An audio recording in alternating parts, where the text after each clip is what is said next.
And within half an hour, the Pakistanis start again. उसके terrorist कुत्ते, his minions, उन्होंने ये communal murder slaughter किया. Shocked by the images that I saw. Modi को जाके बता. There is such a throwing the gauntlet. It is a challenge to the Prime Minister himself. So when does war become duty? Azhar Masood और वो बच गया और वो रो पिट रहा था. मेरे काश मैं भी मारा गया होता, अल्लाह मेरे को भी उठा लेता वगैरह. अब समझ आई दर्द. अब तो रो रहा है ना. And we were so scared of the nuclear overhang that when our bloody parliament was attacked, we did nothing in terms of kinetic action. Pakistan thought, I'll keep escalating. क्या करते? And he was right to an extent because India did nothing. यहाँ पे एक बड़ा वो है, नहीं पाकिस्तानी पागल हैं. My foot they are पागल. I have fought with these bloody guys. They value their hide. अपनी चमड़ी उतनी पसंद है जितनी किसी और को. हमारी foreign ministry was very keen to not escalate and हम उतना ही मारेंगे जितना तुम मारोगे. क्या बकवास है? Why do you have to tell that to the enemy? Vasudhaiva Kutumbakam, the whole world is a family. Is Pakistan family? There was one school of thought that we should have finished the POK business. We should have gone and occupied, captured POK. What do you personally feel? Why not? You are forced to think about death. Dharma kshetre, yuddha kshetre. What is worse, inaction or wrong action? हमने क्या किया साहब? हमने अपनी air force का इस्तेमाल किया. लश्कर तोयबा का हेडक्वार्टर, हाफिज सईद का हेडक्वार्टर, जहाँ 26/11 की प्लानिंग हुई थी, वो भी ठोक दिया. All of the things that we did, and it was a very strategic move, and everything was seemingly in favor of India. Then why did we agree to ceasefire? We agreed to the ceasefire because you want Jammu and Kashmir, the Indian portion, come and get it. Have you got the thumb? You don't have it. Victory parades in London, victory parades in all their town ki we won, we won, we won. Like hell you won, and you know it. But they tell lies. Choosing timings is also very important. I've given you a hint as to if you think it's over, I'm not sure. I'm not sure at all. Maybe we'll repeat 71. I don't know.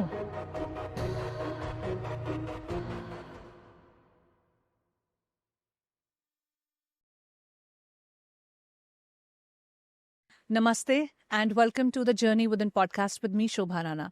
The Journey Within podcast is all about helping you take the journey within to understand who you really are and how you can master your life.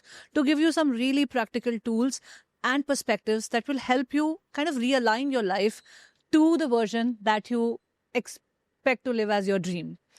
Now, today we are talking with a decorated ex-army officer. He was the former general officer commanding Romeo Force that looked after the area of Rajouri and Poonch. Of course, we are going to be discussing about Operation Sindoor, the aftermath of it, what exactly happened, why and how is Pakistan claiming victory, who actually won, why did India agree to ceasefire, and a lot of diplomatic questions also, some geopolitical angle to it as well. But since the theme of our podcast is also about inner exploration and knowing ourselves deeply, so we have touched upon the philosophical aspect of life, because our today's guest, Major General Dr. G.D. Bakshi, is not only a war veteran, is not only a decorated army officer, but he's also a great philosopher. He has written over 47 books, and his books have a common theme of exploring Indian ancient wisdom and integrating it with the practicality and the lives that we are leading today. So we have touched upon the topics of understanding our own fear, where does courage come from. A part of it we discussed in our previous podcast also that we shot with him about a year ago.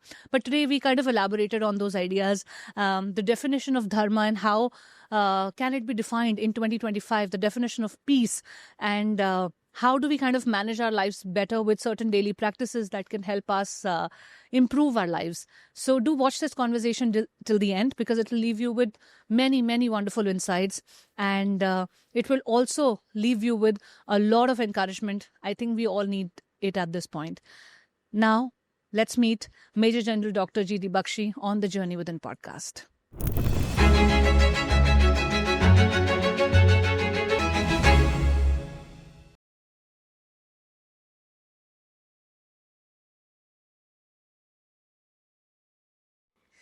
Welcome to the Journey Within podcast, sir. Thank you. Thank you for having me.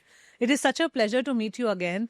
We met about a year ago और तब हमने एक podcast किया था और बहुत ही insightful वो conversation थी Right. जब मैं आपके और भी बहुत सारे टॉक सुनती हूँ it's mostly around army and strategies and Wars and all of these things but हमने उस पॉडकास्ट में सर बात की थी माइंडसेट को लेके फियर एंड करेज की कॉन्वर्जेशन मुझे याद है आपने बहुत सारी आत्मन ब्राह्मण को लेके बात की थी Philosophy. हाँ philosophy of life through the lens of a person who has served in the Indian Army Right. who has led us into many victorious wars etc. तो बहुत ही इंटरेस्टिंग वो कॉन्वर्जेशन थी और आज इस मौके पे हम मिल रहे हैं जब operation Sindoor is almost over just about yesterday एक क्लोजर उसको मिला है so let's begin with operation Sindoor itself Absolutely right. 22nd of April was my wedding anniversary, 47th, right?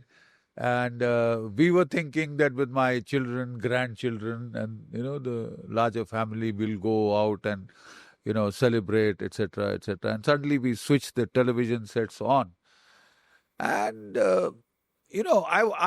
I was shocked by the images that I saw. I have seen a lot of death and dying, as I told you last time. Most of my life has been in the battlefields, kinetic combat. Starting from 1971 war that we fought as second lieutenants, then on to Punjab as a major, then as a lieutenant colonel, I led my unit in action in Kargil, and then as a brigadier, I led counter-terrorist operations for almost 3 years in Kishtwar, and finally I ended up as General Officer commanding Romeo Force, Rajouri and Poonch, which was the worst areas to command in those days. Kishtwar and this thing, they were the toughest areas to command, and I thoroughly pacified them. So I've seen a lot of death and dying close up and personal. But beta, there was something in the wailing of our girls, our women. The first thing that I saw that day was that there was a young, poor thing. Her husband had been shot and she was going around, kisi ko bolo, kisi ko batao, wo wahan pade hai, and this and that. And that man, was just, okay, tension mat lo, and all that. And she was wailing away. And there's another one, naval girl, a Navy officer's wife, 6 days into their marriage. And she's sitting stunned next to the dead body of her husband. And there is that Manjusri lady, very brave, and they killed her husband, shot him point blank range, almost the brain spill out if you shoot at that close range with an AK, right? And they shot him and, and she was so distressed that she, screamed at that chap, kutte mere ko bhi maar de, mere ladke ko bhi maar de, hum kya karenge ji ke. So then he tells her, Modi ko jaake bata. Modi ko jaake bata. That is such a throwing the gauntlet. It is a challenge to the Prime Minister himself. So I think this was a very aptly named operation, Op Sindoor. 26 हमारी बेटियों का सिंदूर उजाड़ दिया. And they were left crying, weeping inconsolably over the dead bodies of their husbands, shot in front of their eyes. Religion ascertained. Kalma padho, ye wo karo, take off your bloody trouser, this, that, and the rest of it. And, and it was a sequel. It was not a standalone incident. A week before that, General Asim Munir, Chief of the Army Staff of the Pakistan Army, gives a talk to a conclave of overseas Pakistanis. And he talks of a war of civilizations. He talks of a clash of the Hindu and the Muslim civilization, how the Hindus and Muslims just can't live together. I mean, they've been living together in India quite well, very peacefully, right? And there are Hindus in Pakistan. So what does that mean? Was he indicating for this attack? Exactly. Because he started this rant, this mullah rant of his. And it was a crazy speech for a Chief of the Army Staff. He is virtually the Prime Minister of Pakistan. The Prime Minister is a dummy. He's put the previous Prime Minister Imran Khan in jail. He won the election, he stole the election. This is the second time the army has stolen an election in Pakistan. The last time they did it in 1971, they lost half their country. आधा देश पाकिस्तान ही टूट गया था 71 में. Thanks to that stolen election, when they didn't let Mujibur Rahman become the Prime Minister of Pakistan, simply because he was a Bengali. And how can a Bengali ever become the Prime Minister of Pakistan? They treated them as some kind of a inferior race, inferior, colony of West Pakistan and all that. So this man gave that rant, and within a week, uske terrorist kutte, his minions, उन्होंने ये communal murder slaughter किया in Pahalgam, religion पूछ के, and it inflamed. I have never seen, in terms of the number of casualties. Mumbai 26/11, 166 were slaughtered. 3 days तांडव चलता रहा मुंबई की गलियों पे and all that.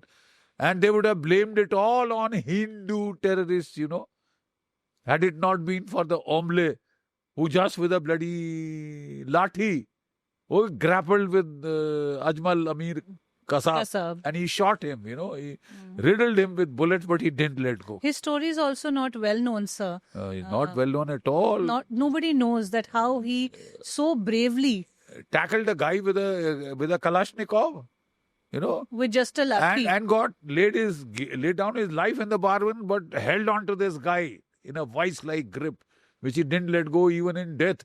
So he was captured alive, and the whole story spelled out that it was Pakistan who had done it. Otherwise, they had all come with the Maulis, sacred thread, Hindu thread, to give an impression that they were all Hindu fanatics, and sort out the RSS, sort out the Shiv Sena, sort out this, that, and the rest of it. Very sinister agenda.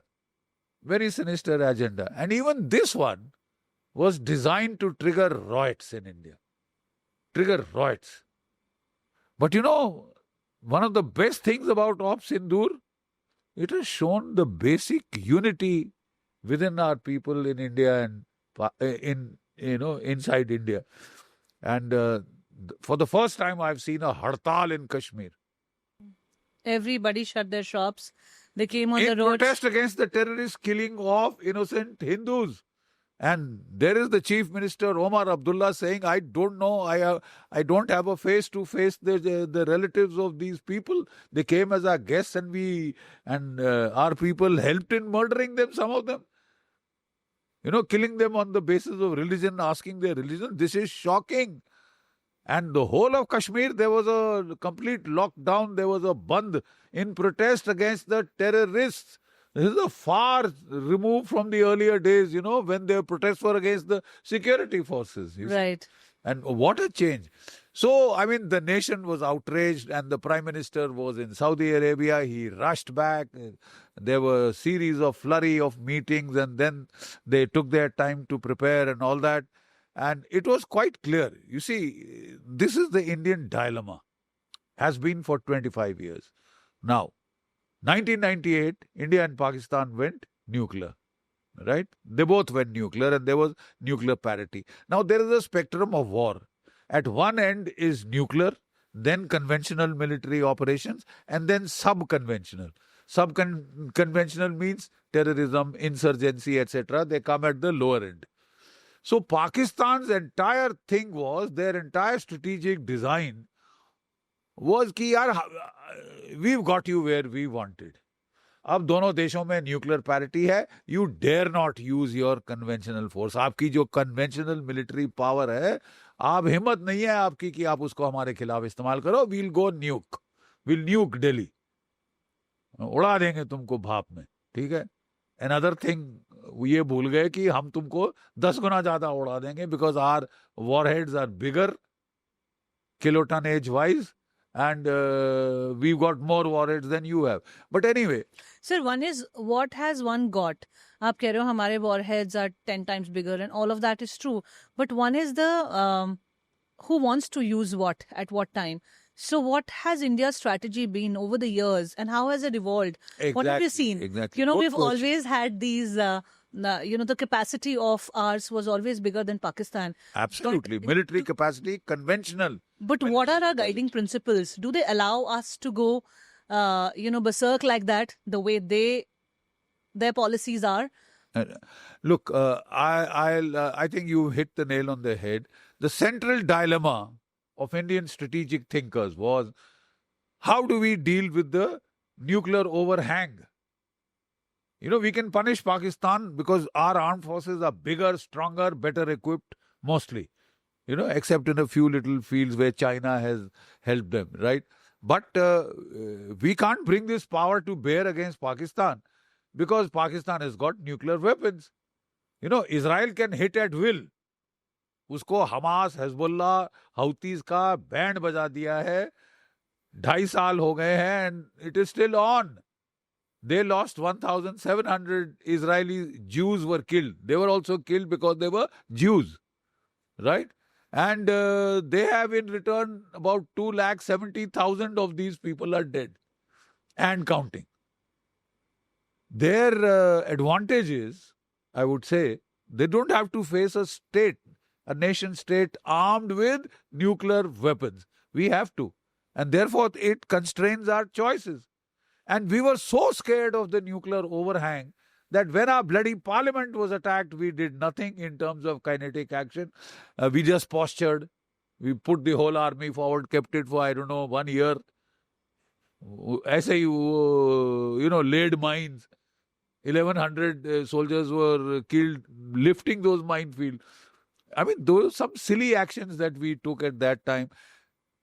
But at least we took some action. 26/11, we did nothing. Sweet Fanny Adams, nothing. कुछ नहीं किया आपने. 166 आपके innocent people मार डाले. आदमी, औरत, बच्चे, you did nothing. Because of this dilemma, this is called the stability-instability paradox. Stability at the nuclear level leads to instability at the lower sub-conventional level. Pakistan thought, I'll keep escalating, क्या कर लेगा? And he was right to an extent because India did nothing. एक तो हमारी अहिंसा की theory है. Then there are people जो डरा के हमारी सरकार का ठंडे पसीने निकाल दिए बेवजह.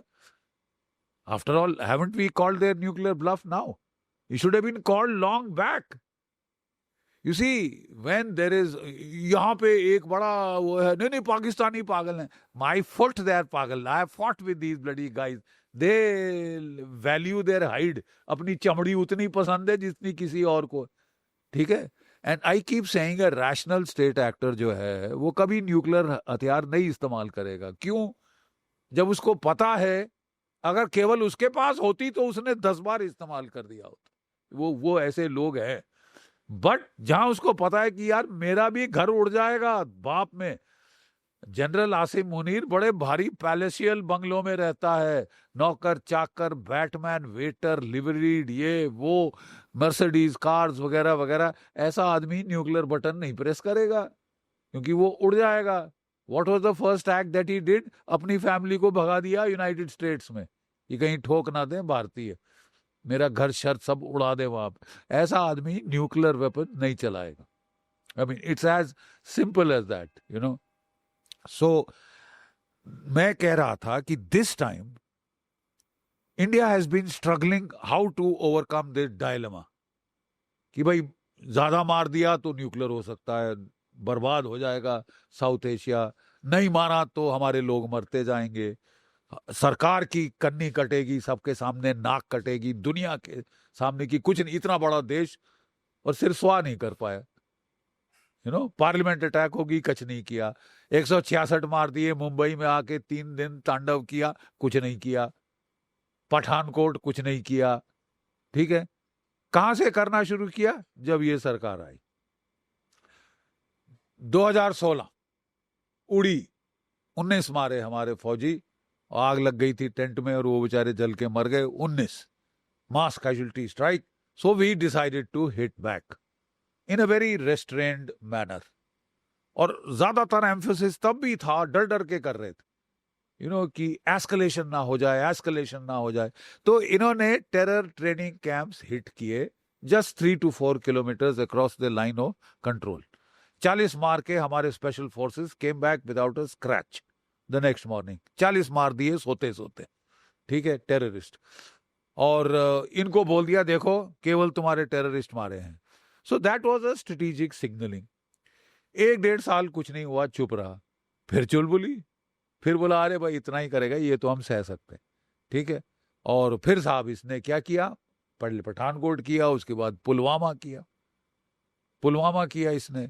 40 सीआरपीएफ के ट्रूपर्स आईडी से उड़ा दिए. तो फिर भारत में आक्रोश की, यार ये तो बाज नहीं आ रहे. तो फिर हमने एयर स्ट्राइक करी बालाकोट के ट्रेनिंग कैंप पे. ठीक है. और बेटा गलती हमारी ये थी कि ये दोनों वो जंगल में टारगेट्स थी, फार फ्रॉम बहुत दूर थे पॉपुलेशन सेंटर. तो ये बात हो गई, जंगल में मोर नाचा किसी ने न देखा. And Pakistan completely denied. And Pakistan को मौका मिला कि नहीं जी कुछ नहीं हुआ. बालाकोट में क्या मारा? वो बोले जी आपने तो कौवे मारे, चिड़िया मारी, गौरैया मार दी, कबूतर मार दिए और कुछ नहीं मारा, क्योंकि किसी को लेके नहीं गए वो वहां बालाकोट. ठीक है. और शरेआम झूठ बोला. वो बोला ये जो सर्जिकल स्ट्राइक कुछ नहीं हुआ, हमारा तो कोई नहीं मारा, जबकि हमारे पास बहुत सारा एविडेंस था, फोटोग्राफेड अदरवाइज कि हम ठोक के आ गए. अब जो पहलगाम का इंसिडेंट हुआ तो जो आक्रोश था भारतवर्ष में देखने लायक था. I mean even I have not seen the Indian people so worked up कि यार बहुत हो गया, अब तुम करो कुछ, so that this tamasha stops. So very clearly when we had to go on television debates, हमने कहा साहब please choose targets that are visible. ये ना बोले ये कुत्ते मारे, बिल्ली मारी, कबूतर मारा, क्या कहते हैं गौरैया मार डाली और फलाना. अब जाके गिन लो कुत्ते, बिल्ली, कबूतर. हमने क्या किया साहब, हमने अपनी एयरफोर्स का इस्तेमाल किया. They fired BrahMos missiles, right? And they fired Spice cruise missiles, French, Hammer guided bombs, right? And they hit 9 terror camps on the 7th of May. 7 मई को बेटा हमारे जो इन्होंने 9 टेरर कैंप्स को हिट किया. फ्रॉम पीओके, 5 पीओके में, 4 Punjab heartland. And जो Punjab heartland में थे, दे वर वेरी सिग्निफिकेंट कैंप्स. मरकज़े सुभान अल्लाह, ये कहाँ? ये भावलपुर में जहां पे जैश ए मोहम्मद का हेडक्वार्टर था. और सारी फैमिली मारी गई इसकी, जो टेररिस्ट थे ये अजहर मसूद के. और वो बच गया और वो रो पिट रहा था कि काश मैं भी मारा गया होता, अल्लाह मेरे को भी उठा लेता वगैरह. अब समझ आई दर्द क्या दर्द तुमने यहाँ जख्म दिए. अब तो रो रहा है ना. अब आई समझ कि तुमने कितने लोग मरवाए हैं यहाँ पे. उनके रिश्तेदारों को क्या लग रहा है, तुमको भी थोड़ा वो दर्द महसूस हो गया. बच गया, बाल बचा है, किस्मत है कि बच गया. और दूसरा, हमने मरकज़े तैयबा का हेडक्वार्टर, हाफिज सईद का हेडक्वार्टर, जहां 26/11 की प्लानिंग हुई थी, वो भी ठोक दिया. फिर हमने सियालकोट के पास हिजबुल मुजाहिदीन का हेडक्वार्टर ठोक दिया. अरे बड़ी बड़ी आलीशान बिल्डिंग्स बेटा, जमीन दोज मिट्टी में मिला दी, जिसको बोलते हैं ना, पर खच्चे उड़ा दिए इनके. And it is there for all Pakistanis to see, admire the handiwork of the Indian air force. ठीक है. And for the world to see. अब नहीं छुपा सकते कि कुत्ते बिल्ली कौए मारे हैं. गिन लो कौए पाकिस्तानियों. Count your bloody crows now. ठीक है. But they're still denying, sir. They're still saying that इतना नुकसान नहीं हुआ है. और लुक, दिस टाइम पाकिस्तान के टेलीविजन पे आ रहा है ना. मेरे पास फोटोग्राफ्स हैं जो मैंने पाकिस्तान के सोशल मीडिया से हमने उठाई हैं, विद वो बड़े बड़े गुंबज फूटे हुए, छत में होल, आधी बिल्डिंग इमारत गिर गई है. ठीक है. मतलब इनकी तो they can claim what they like. ये दुनिया के सामने इनके लोग भी समझ गए. और एक पाकिस्तानी यूट्यूबर आके बोल रहा था, ये क्या है तमाशा, इंडियन एयरफोर्स आती है, 24 फायर करती है क्रूज मिसाइल, 24 के 24 टारगेट हिट करते हैं. अगले 3 दिन हम हिट करते रहते हैं, cruise missile, ballistic missile, this missile, that missile, Drones, etc. वहां पे किसी का बाल बांका नहीं होता। ये क्या हो रहा है साहब? ये वो कह रहा है। उनका पाकिस्तान का air marshal Noor Khan, former chief of the air staff, वो कह रहा है ये भैया हम नहीं बचेंगे इसमें, बुलाओ, अमेरिका किधर है, क्यों नहीं आया, रोका क्यों नहीं, ब्लीटिंग। एक बेचारा मेजर साहब रिटायर्ड, सफेद बुड्ढे बालों वाला बुड्ढा मेरा जैसा, वो तो सेनेट में रो रहा था, एक्चुअल आंसू निकल टपक रहे थे, मेरे मौला क्या गुनाह किया है हमने, हमारे गुनाह माफ कर दे मौला, पाकिस्तान को बचा ले। ये हालत हो गई थी। लेकिन ये साहब कुत्ते की दुम है, स्टील की नली में डालो, ट्यूब में बाहर निकालो, ऐसी टेढ़ी। Next day we told Pakistan, देखो भाई हमने केवल आपके टेरर टारगेट्स हिट किए हैं, we only hit the terror target.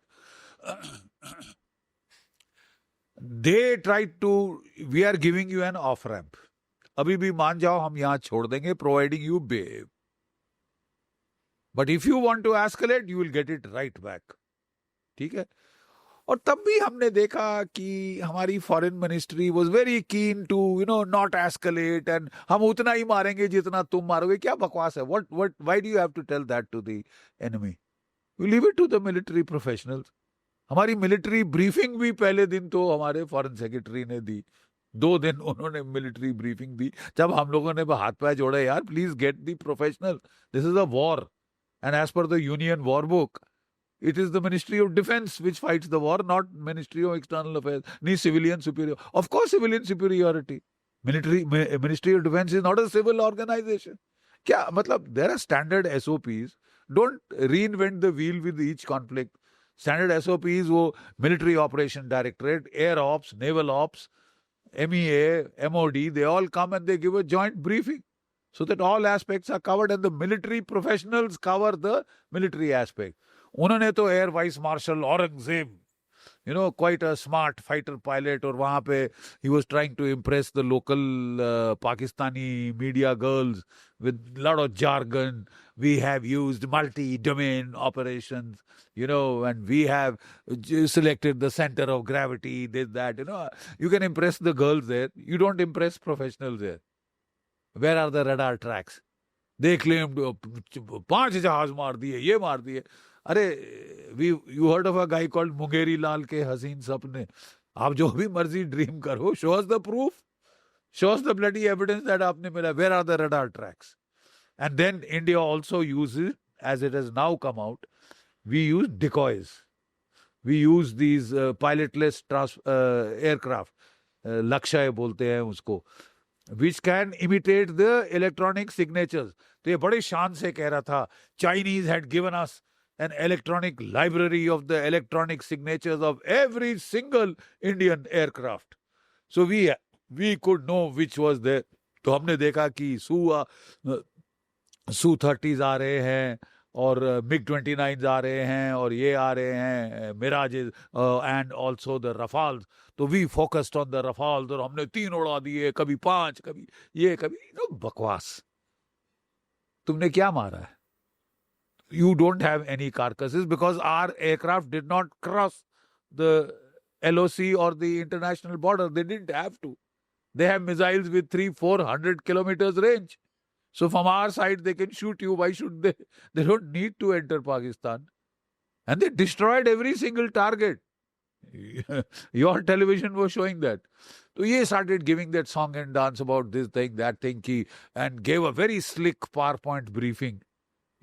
Very slick PowerPoint briefing with, here is the Indian circus rising, about 70-80 aircraft, have 40 Pakistani aircraft, and how we are focusing, how they are coming in 4 boxes, and this and that, and big song and dance, very impressive on PowerPoint. You won the war on PowerPoint, you lost it in the air. You were thrashed black and blue. I'm not saying it. Foreign military experts like Tom Cooper, like John Spencer, I mean, they're acknowledged military authorities on air warfare and all that. They are saying it. Pakistan has been decisively beaten. So what did Pakistan do?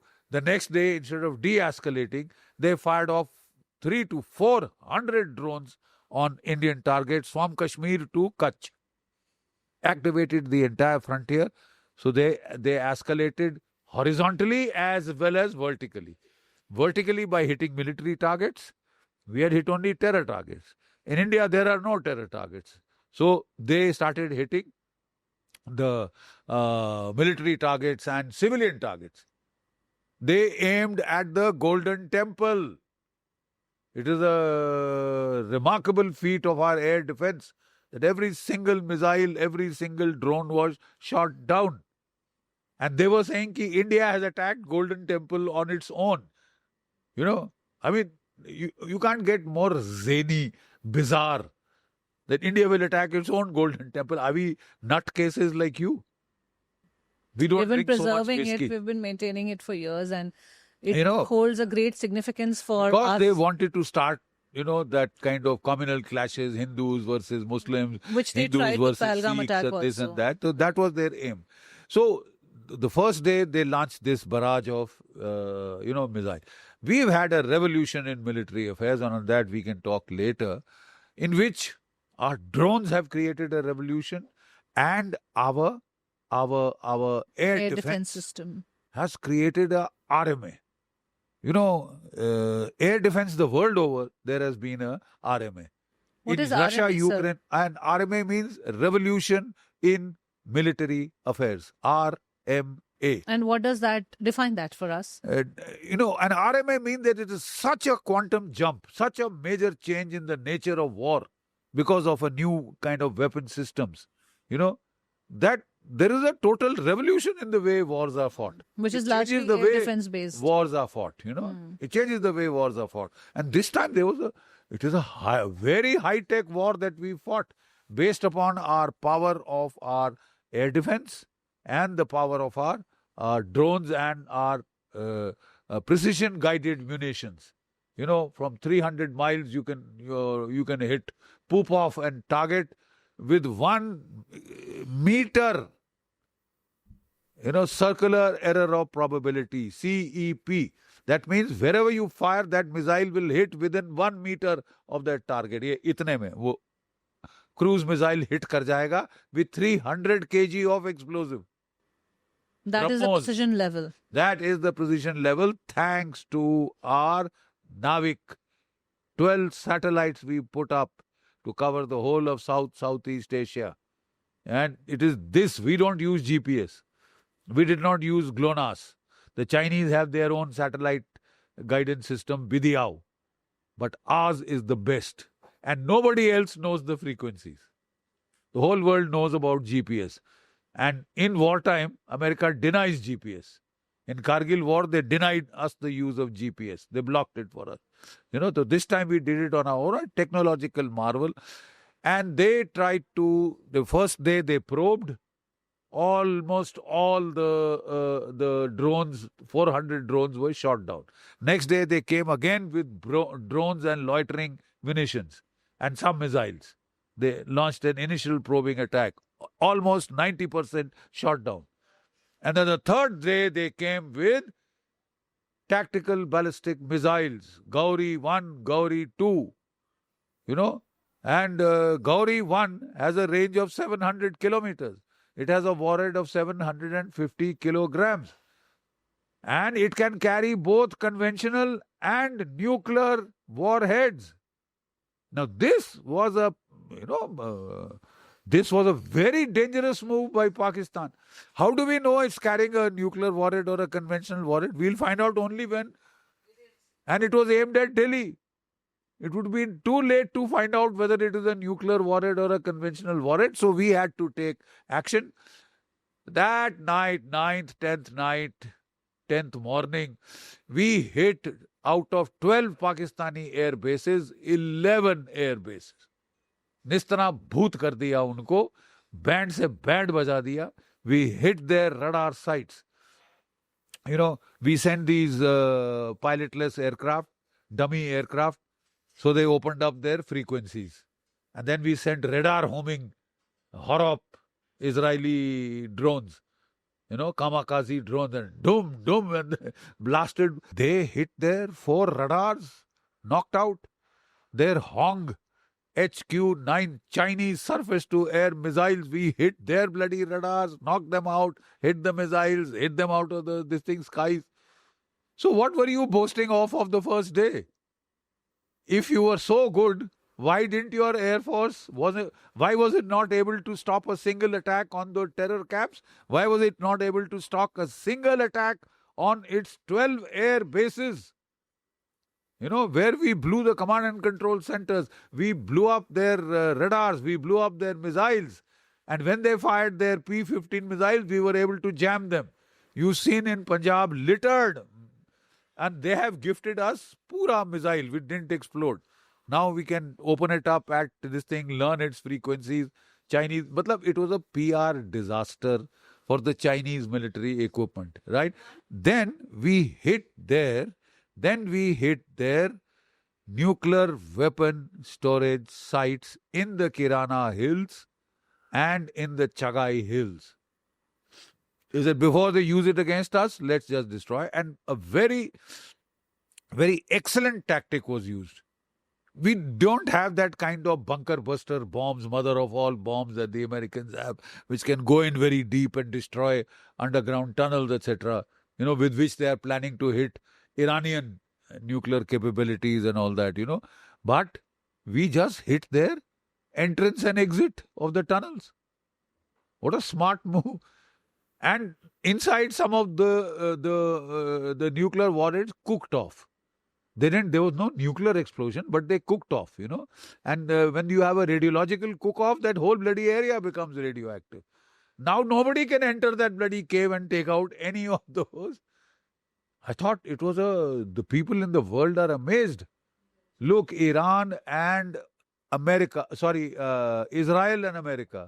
have not been able to take out the Iranian nuclear capability, nascent nuclear capability or missiles. Silos and hardened, tunnels where they are. They haven't been able to do it. The Indian Air Force has done it. And that is when Pakistan panicked, when crying to Uncle Sam, Mere Aaka mujhe batao, Donald Trump. And Donald Trump felt so happy. He was trying to get peace between Russia and Ukraine. It wasn't working. They were both firing away at each other. They still are, by the way. And Israel, peace between Israel and the Arabs. The Israelis are banging away merrily. They're hitting Gaza like nobody's business, So he thought this is low-hanging fruit. I know Modi is a good friend of mine, so I'll get a peace deal here and I'll get the Nobel Peace Prize. He's very keen to get the Nobel Peace Prize. I think with so much efforts at peace, he deserves it also. And I hope he gets it because he thought this is low-hanging fruit. His staff forgot to brief him that the worst thing that you can do in India to irritate the Indian people is to hyphenate India-Pakistan. Put them on the same moral pedestal, strategic equivalence kar do. And, in his happiness, both great countries, powerful countries, this, that, and the rest of it. And I'm glad they have listened to me and they have agreed. There was outrage in India, etc., and all. So, but, then Marco Rubio, he rang up the Pakistani DGMO. He rang up the Pakistani army chief. He first rang up our foreign minister, Jai Shankar. And he said, look, we have no problem. We have given them off-ramps once, twice, thrice. They're not taking it. So don't tell us, tell them to stop and we'll stop. So then he, instead of speaking to the Pakistani Prime Minister, Marco Rubio spoke to the Pakistan Army Chief, Asim Munir. He spoke to the Pakistan Army Chief because he understood कि ये तो dummies हैं. ये जो cartoon of Shahbaz Sharif who keeps banging the mics and throwing them off and gesticulating like somebody gone stark raving mad. So they are worth nothing. So he spoke to the army chief. So he said, what do you want me to do? He said, tell your DGMO to speak to the Indian DGMO. That is the only hotline which is active. The rest, they have cut off all communication. So then he finally, tried once. We didn't take the call. Next time he called 1 o'clock. We took the call. Our DGMO, he said ki, Janab, bas kar dijiye, khatam ho gaya, bahut ho gaya. and all that. So he said, okay, I'll ask my government, get back to you. Told him, okay, 3 o'clock, government has agreed, and about 5 o'clock, our External Affairs Ministry is announcing a ceasefire. And within half an hour, the Pakistanis start again.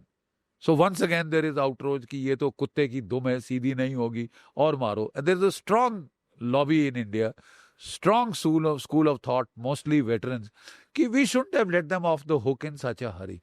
We should have bashed them for 1 to 2, maybe 3 days more. 2-3 days more. So that, conclusive हो जाता, कोई शक शुबा रह नहीं जाता. फिर हमने इनको दे दिया, अब ये फिर भंगड़े कर रहे हैं. Do you know, victory parades in London, victory parades in all their town, ki we won. Like hell you won. And you know it. But they tell lies. In 71 war, when I was there, we had broken Pakistan in two. And on the day the Pakistani army was surrendering in Dhaka, here was their army chief, Yahya Khan, a great drinker of whiskey, who half his radio broadcast when he was drunk, piss drunk. And this man also has a weakness for whiskey because it is free. So you can drink any amounts that you like, scotch and stuff like that. And you know what he was saying? When the day the Pakistani army was surrendering, मैं operation Genghis Khan launch करूंगा, इंशाअल्लाह आप मुझे border पे देखेंगे और मैं ये कर दूंगा और वो कर दूंगा. I mean, they lie through their bloody teeth. When your army is surrendering, you are talking of victory. They were claiming victory in 71 also. So, I mean, they are liars. But the fact is, we should have possibly hit for 2-3 days more. So one thing is that they are lying or they are claiming victory, or their news channels or their army or whoever is claiming whatever, let's keep that aside. But if India was so ahead in this war, and if our technology and our air defense system and all the damage that we caused, we hit the the terror camps, then we hit their air bases as well, and all of the things that we did, and it was a very strategic move, and everything was seemingly in favor of India, then why did we agree to ceasefire? That is one question. We agreed to the lot ceasefire. Of Indians have. We agreed to the ceasefire because of the nuclear dimension. Pakistan was firing Gauri tactical ballistic missiles. We had no way of knowing whether they had nuclear warheads. Therefore, we hit their nuclear. And that is the time Pakistan panicked that this could go to a nuclear war. And they went to the Americans and told them, "Ye to nuclear war ho sakta hai." Radioactivity had leaked out in the Chagai Hills, in the Kirana Hills, right? Radioactivity had leaked out. Next day, an American Beechcraft B350, we know the number, flew over that area trying to check for radioactivity. And then came an Egyptian aircraft, IL-76. We have the registration number, everything, which was carrying boron-10. What is boron-10? An isotope which is used in case there is a nuclear radiation leakage. There is a reactor meltdown like in Fukushima, like in Chernobyl. Then you put boron-10 so that the neutrons don't come out, right? And if you think that it is, gone, alpha, beta particles are also coming out, then you have to put lead. Sir, considering this argument, we did agree to the ceasefire, and the ceasefire happened also. Yeah. But Pakistan violated it within half an hour. So we had another chance. We had another chance to kind of escalate it now, but, or maybe teach them a better lesson. You see, we know the Pakistani army very well. At least the DGMOs and all, we know them extremely well. Unki army mein, there is a lot of, lower commanders who want to show daring do to their troops. That means if there's a battalion commander, he wants to tell his troops, no, I'm not scared. I want to continue. So he doesn't obey orders till his tail is twisted, right? So it normally takes 1 to 2 days for a ceasefire to actually take effect and strict orders to come, stop it. So they did it one day. There were some missiles, some drones let off on the second day after the ceasefire also. Sir, you're speaking from your expertise, and which is very significant, because you have seen warfare for years now, and there are people in the military and there are civilians as well who feel that we should have done it for a couple of days more, like we are Yeah. talking here. And similar, frankly, I tend to agree with them. and similar thing was happened when Kargil war happened. We didn't cross the LOC. Absolutely. We still want. Self-imposed restraint. Yeah, we restrained ourselves. We didn't. So cross that the is SOC. These are precisely what principles. that is why I started with that preamble. What is our problem? The stability-instability paradox. Pakistan is a nuclear nation.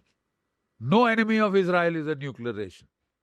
Iran might be getting close, but it is not a nuclear nation. So they can take whatever risks they want. You have to think a number of times before you take that risk. And our government was so concerned about this nuclear risk that it did nothing in most occasions. Now we have graduated to doing something and we hit hard. Now today I heard Khadge Saab is saying कि कुछ नहीं किया. तो भाई आपने क्या किया जब 26/11 हुआ था?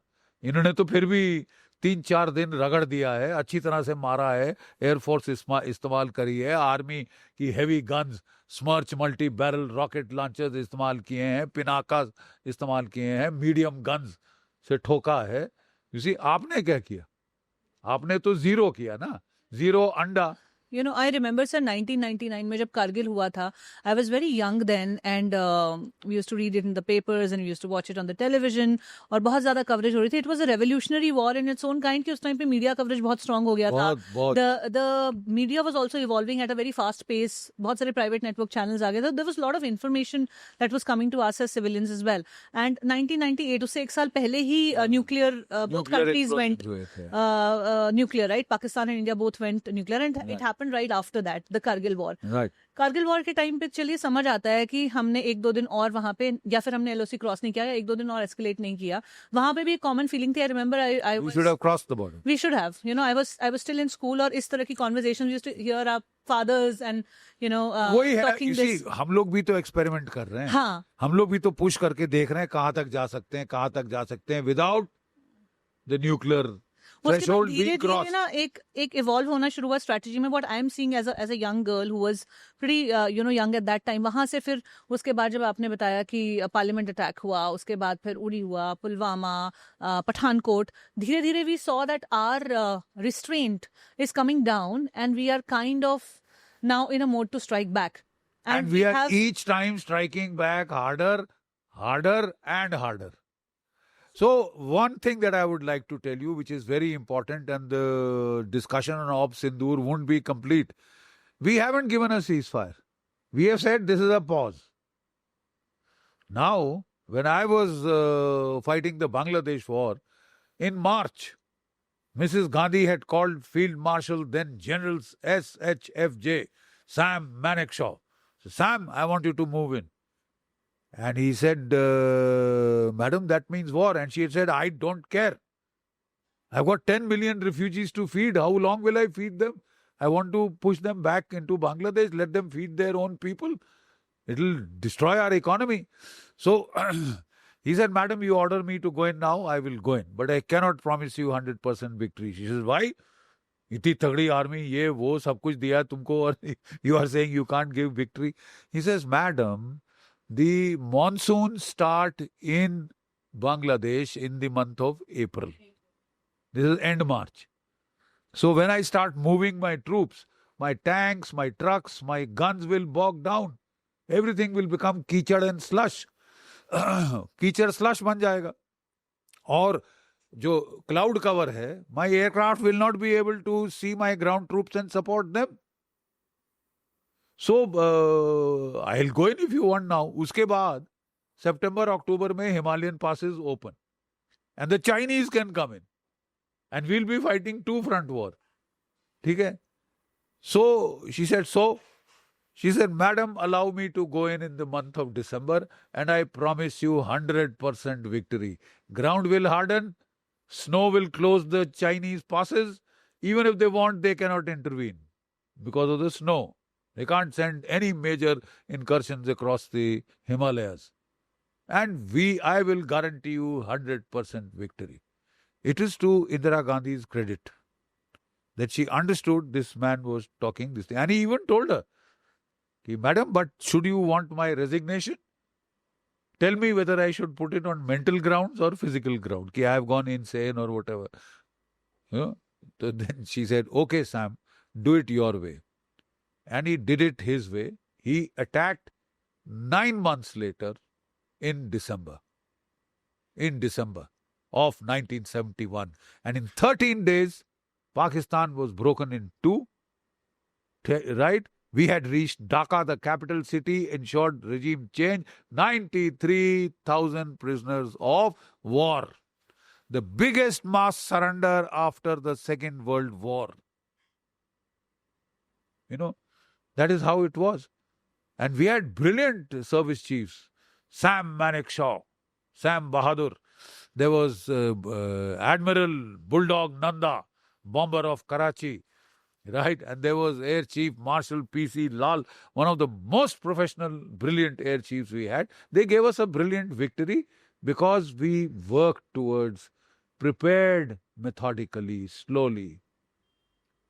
Prepared slowly, went in when the Met conditions, geopolitical conditions were just right. Choosing timings is also very important. I've given you a hint as to, if you think it's over, I'm not sure. I'm not sure at all. Maybe we'll repeat 71. I don't know. In 1971, we had created a new nation state with the force of arms, Bangladesh. How about 2025? Baluchistan. The Balochistan has also started their own revolt within the country, and they're saying that And they are doing very well. they've written to the United Nations that give us the Give us, stature of a recognize country. our independence. Yeah. We are a Republic free of territory. Balochistan Yes, recognizes yes. as that. Republic of Baluchistan.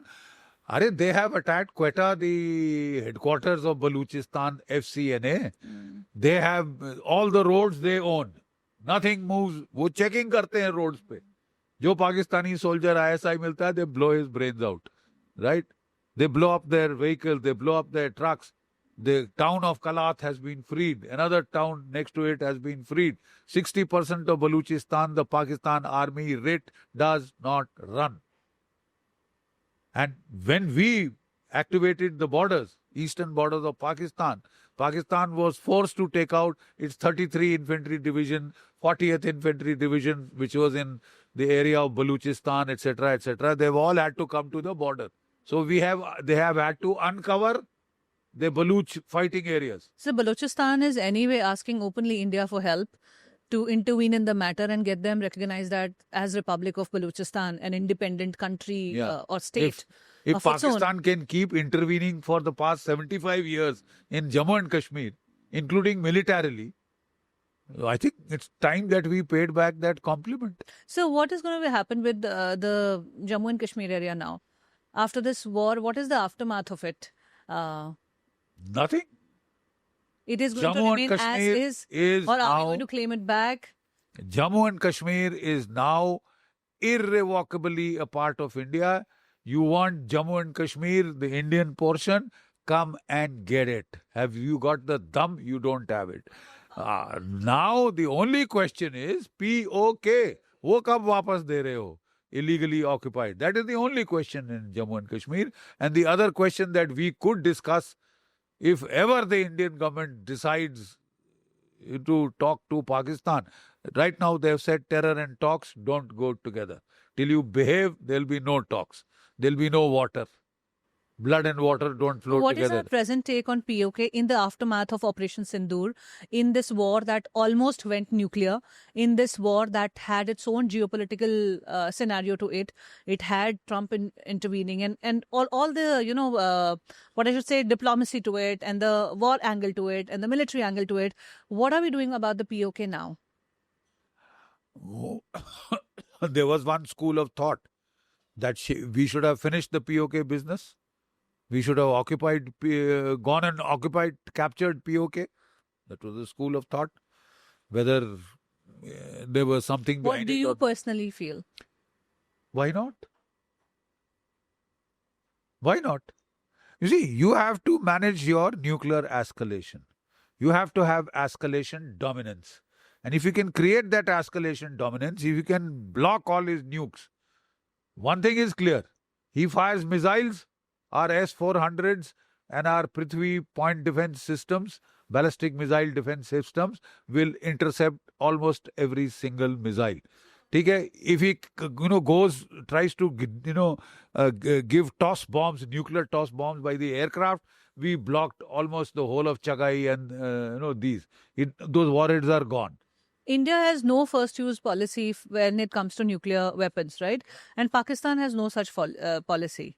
So it is obviously that we somewhere, even if we are stronger, we are kind of underplaying our part, and we'll have to, because we have such policies and such things that we have agreed to. So India has been a country pro non-violence ever since. And I'm not just talking about the Gandhian school of thought. I'm talking of even before that.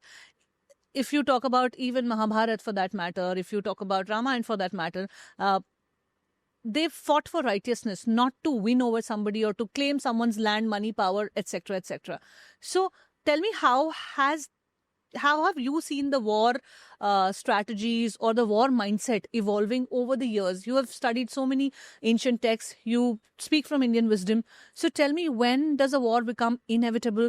What is the mindset that leads to a war? And what mindset we have as a country, as people, that kind of restrains us from going full throttle? Like the wars? Israelis. Like the Israelis, or should we also go or not? Because see, enough killings have happened. We have suffered a lot.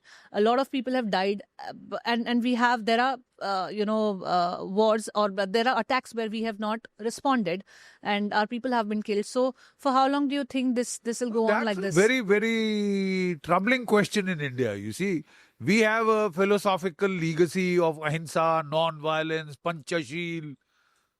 Vasudhaiva Kutumbakam, the whole world is a family. Is Pakistan family? I mean, the way they have been trying to slaughter Indians at every opportunity they can get.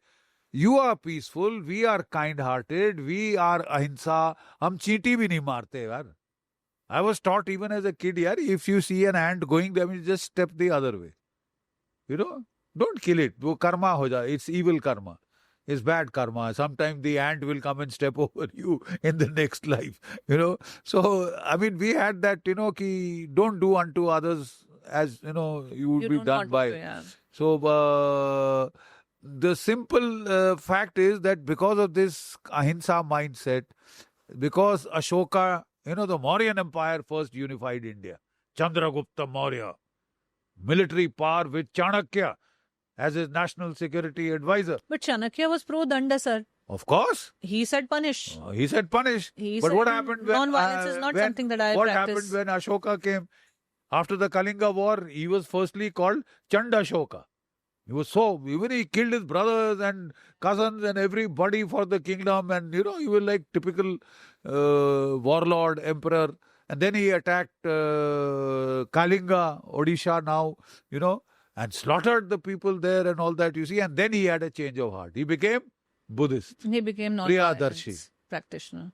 And in that, our military power went down. The Greeks started invading India again, which Alexander's invasion had been pushed back by Chandragupta Maurya and Kautilya. They had captured Afghanistan, they had captured Baluchistan, secured the range of mountain, the Hindu Kush, which is the real border of India. They had secured that invasion routes. And once again, because you became pacific, you started fighting amongst yourself. There was, people were very angry about it. Pushyamitra staged a coup against the successors of Ashoka, Emperor Ashoka. They're turning all Buddhists and all that kind of a thing, and non-violent. And you see, we may be non-violent. वो तो दुनिया बाहर है साहब, वो कुत्तों जैसी violent है. And when you have to deal with such people, then you better change your mindset. You see, I keep telling people that please read your history. From the 10th century AD to the 17th century, Pathans, the Afghans came, there, Muhammad Ghori, Muhammad Ghazni, they came for loot and plunder and went back. And they killed thousands and thousands of Indians here. Then came the Turco-Mongols. the Turkic, invasion after India, Mongols, invasion after India, Persians. Then came the Mughals. Who are the Mughals? Mughals are Uzbeks, man. They are not Indians, by the way. There are a lot of this thing, they are our own.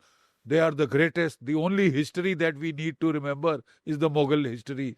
Grandeur, great buildings, great forts, great palaces, stuff like that, great tombs. Taj Mahal is the only thing worth seeing in India.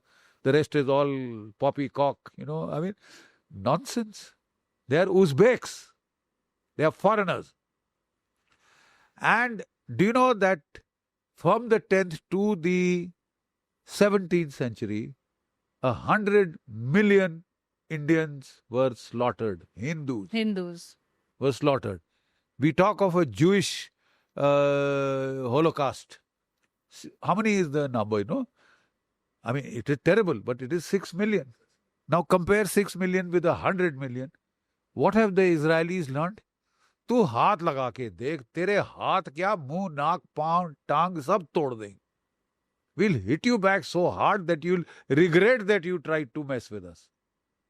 और हमारी अहिंसा परमो धर्म, Gandhian, turn the other cheek, a tooth for a tooth and an eye for an eye makes the whole world blind and toothless. You are toothless, man. You made yourself toothless. And I'm sorry, that is not the Indian tradition. So when does war become duty? War becomes duty when, it is unjust killing is imposed on your people. You're pushed in an unjust manner. Your women are raped, your houses are burnt, your libraries are burnt. They burn for 6 months. All your knowledge, all your wisdom goes. All your Bharat सोने की चिड़िया, कहाँ गया आपका सोना? ऊंटों पे लाद लाद के ये लुटेरे ले गए तुम्हारा सोना. They took your women away, man, and they sold them in the brothels of Bukhara, Samarkand, Kabul, all over. Is that just? Is that dharma? And you sit and watch helplessly? That is cowardice of the highest order. And it's about time that you stopped masking cowardice with highfalutin philosophy. Do you think we've been doing that? We've been doing that. Of course we've been doing that. How did your whole freedom struggle history, you blanked out what Subhash Chandra Bose did. Is it we are focusing more on non-violence as a virtue, or we are hiding our cowardice behind this whole non-violence? Let me mask? Deal with it philosophically first. Where does this Vakya come from? Ahimsa Parmo Dharma. Any ideas? Mahabharat Shanti Parva. What is Mahabharata about? A war. A just war. And which we are told millions died in that era. Right? Now the fact of the matter is that in that war, they said, a war must be waged on the basis of dharma. Where does dharma lies? A king must choose war or peace based upon his analysis ki bhai dharma kahan hai? What does dharma demand of me? My women are being raped, my cities are being burnt, and you talk of peace, you fight. You forget everything else, you fight. Right? And you see, like I was saying, Ahimsa Parva Dharma comes from the Shanti Parva. In India, we are told only of the first part of this shloka. Ahimsa Paramo Dharma. What is the second part? Dharma, Hinsa, Tathaya Bacha. Dharma is, Ahimsa is the greatest dharma. Don't kill an ant if you can help it. But Hinsa in the defense of dharma is greater or as good. That part is blanked out. And our people, ever since Gandhi was built up by the British, because they didn't want a violent 1857 kind of a revolt in India. So you have laid out very precisely definition of dharma. You have laid out the aftermath of Operation Sindoor and what all went into it. One last definition I want you to very clearly lay out here is the definition of peace. How do you define peace in 2025 for India as a nation and for the rest of the world? I would say, qualify that by saying just peace. Not just peace. Peace at any cost. Yaar, de do whatever he wants. De do Kashmir. Peace ho jayegi. No, sir. It is not just peace. It would be adharmic to give away that territory solely on the basis of religion. Otherwise you can now, next you'll ask for Hyderabad, then you'll ask for some Already other place. asking. I mean, they are already trying to do that. So you will start the fracturing process. So dharma lies when you want a just peace. It is that you don't misbehave, we will not trouble. Don't trouble till trouble troubles you. Stop terrorism and things will be fine. That is a just peace. But you do this here in Jammu and Kashmir, then we can do the same in Baluchistan, Sindhu Desh, Khyber Pakhtunkhwa. They don't want to be with you. Then we can make it our business too. So, it is not just peace, it is a just peace. Only a just peace is durable. An unjust peace will never be durable. So one last thing, I can see your book Beyond Fear kept there. Oh, this one. Yeah. So I just want to ask you, what is beyond fear? What lies beyond fear? How do we conquer this fear to go beyond it? And what awaits us there? What lies beyond fear? Yeah. You've had quite a reflection on it. I can see like 400, 500 pages you've written on it. Yeah. So what lies beyond lies fear? beyond fear? Freedom. And what's what freedom? lies beyond fear? Freedom. What's freedom? The Atman. To realize my Atman. You see, there is a part of me that is deathless, that does not die. And yet the Vedas have so many shlokas ki see, he is immortal, yet he fears death. So the greatest yoga is the yoga of death. Go into that battlefield and see, are you scared? There is no death really. But do you believe it? Have you realized that realization, I am not the body? I just like I change clothes, I change bodies. So when you really realize that, you will have no fear. Are you firm in that realization in your journey so far? I have survived so many battles, I haven't flinched. I haven't run. Nor have I seen any of my soldiers run. So I'm heading 75. I'm not too far away. I mean, it's there. Do you think about to every death man. Do you think about death? Do you think about all of this? Yeah, of course, because every... I mean, because you have so many you are reflections. forced to think about death when there is a man next to you whose intestines are spilling out and he is putting it back. You are forced to think about death when you are holding the hand of a man who's dying. You are forced to think about death when you are cradling the head of a soldier who's asking for the last sip of water and you give him that sip. You think you can get away without it? Dharma kshetre, yuddha kshetre. Dharma kshetre, kurukshetre. The first opening stanza of the Gita. There you realize that is the yoga of death, man. Death and dying. The Bardo Thadal is the book of the dead. And the way to liberation is to experience death while alive.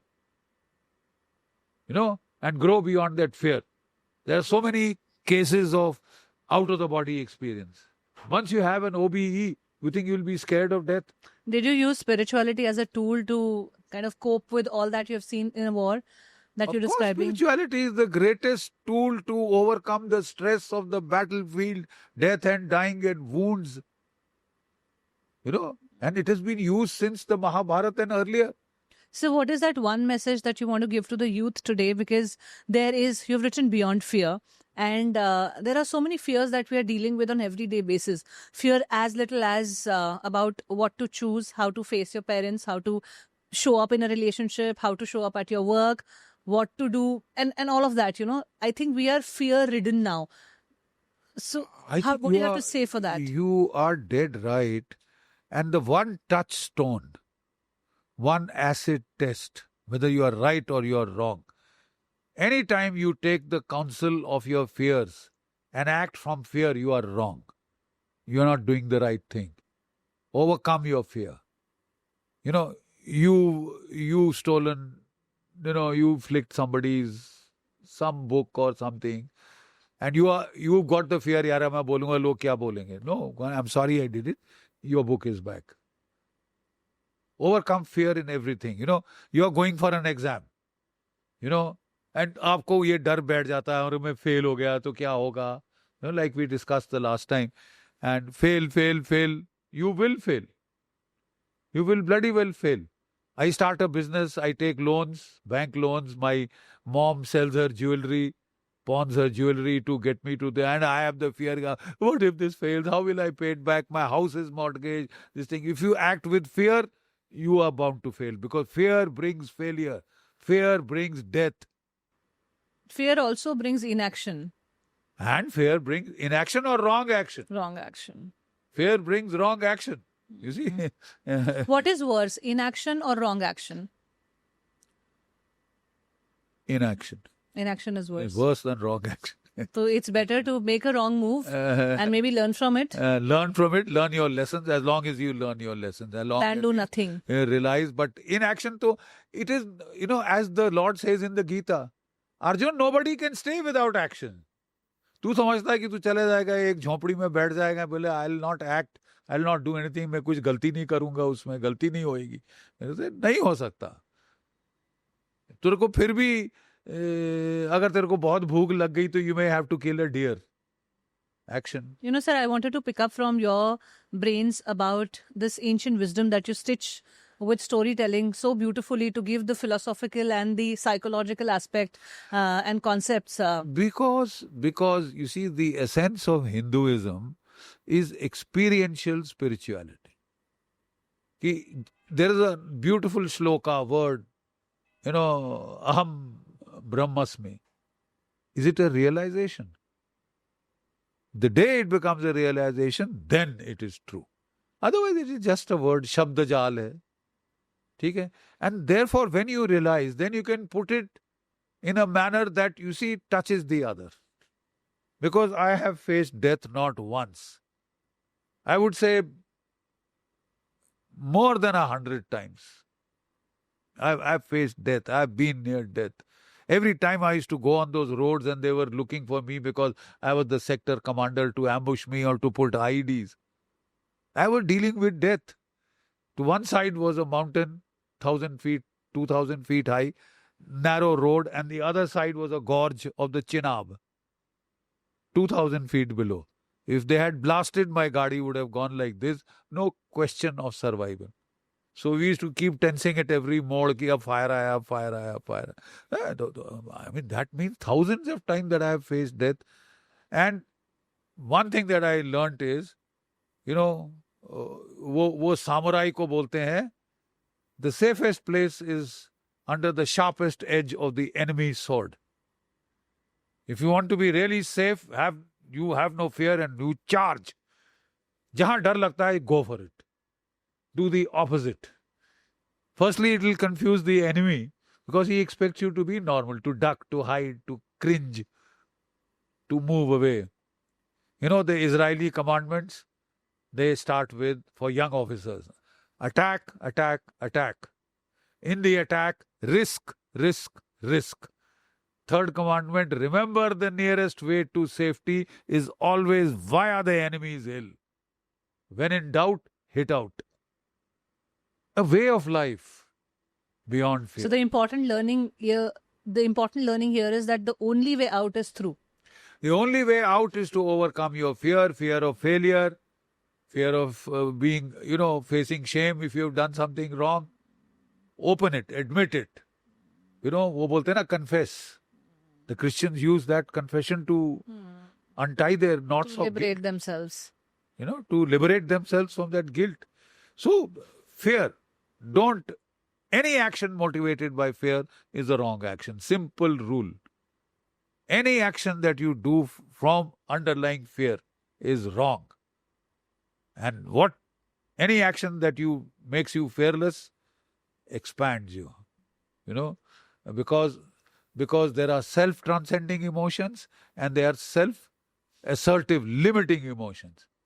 Fear, guilt, gluttony, covetousness, taking something of the other, all these are self-assertive, that assert the narrow ego, petty self. Anything that you do to transcend that narrow self is expanding, is enlarging, self-transcending, courage, wonder, awe. You know, look up at the sky and you feel the galaxies. Sir, please give us a few daily practices that, people after listening to this conversation. The daily practice that I'm trying to tell you is wherever there is fear, do the exact opposite. Anything, you can't have a simpler formula than that. I'm feeling scared to, do this. Do the exact opposite and nothing will happen to you. And then you will make fearlessness a way of life. It's a way of life. It's a part of my character. It's a part of my nature. I don't think. I just charge. There is a set of gundas misbehaving with a woman. So you have a choice. मैंने नहीं देखा यार. अभी मैं कौन पछड़े में पड़े. The other thing is to start shouting, yelling, get a crowd if you're not strong enough. If you're strong enough, doom. Give it to him. Get him down. फिर करके देख साला. So. And the simple choices, multiple choices in the way. Anytime you face a fear, go straight towards it. Go straight towards it and you will win. You will be a winner all through. You are feeling scared of taking a risk, this thing. Do your analysis and go for it. Take the high risk gamble. You will be the bigger winner. High stakes. Sir, this conversation, like last time, has been so enriching for me personally, and I'm sure there's a lot for the listeners also to gain from this. We started from Operation Sindoor, what all went there and how we came out of it and how we defined victory and all of that. And now we spoke about so we started from the present to the philosophical moorings of the present. So, sir, I like to get into the philosophical discussions with someone like you who is so well-read, who has practiced under a guru, that you've dedicated your book also to. I saw in the... Yes, your guru has practiced under guru. And last time I remember we were talking that you'd gone to a jungle to meditate for a month at stretch and all of that. So you've done all these practices yourself, and which very well shows in the way you speak, in the way you conduct yourself, and in the way you kind of operate as a strategist. So there is a lot to pick from you, and I'm glad that you were able to give that out to us, Thank you. So God bless to give you. that out to us. God bless you. Jai Bharat. Jai Hind. Thank you, sir. Jai Hind. Thank you. Thank you for watching today's episode. I'm sure this conversation left you inspired, encouraged, and has helped you to come in a way face to face with your fear. And the next step would be to get past it by fighting through it, by going through it. I wish you all the best, and I'll see you in the next episode. Thank you.